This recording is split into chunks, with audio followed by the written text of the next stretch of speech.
ቀጣይ ርዕሰ ጉዳያችን የማንቸስተር ዩናይትድ ማንሰራራት ነው። ማንቸስተር ዩናይትድ እየመጣበት ያለው መንገድ በጣም አስደናቂ ነው።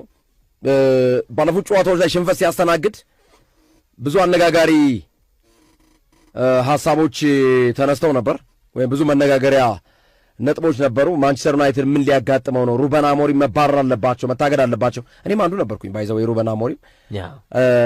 ግን አንዳንዴ መታገስ ጥሩ ነው ደግሞ ትላለህ። ኦፍኮርስ ገና ነው። አሁንም ቀጣይ ተጋጣሚ ፕሪሚየር ሊጉ ማን ምን እንደሚያደርግ የማይታወቅ ነገር ስለሆነ ማለት ነው።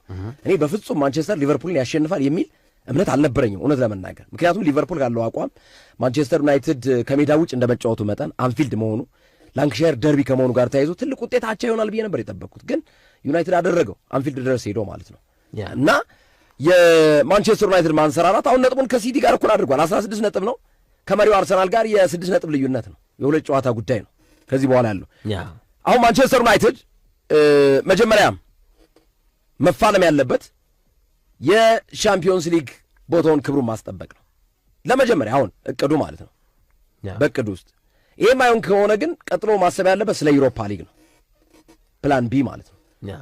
ፕላን ሲ ደግሞ ኮንፈረንስ ሊግ ነው።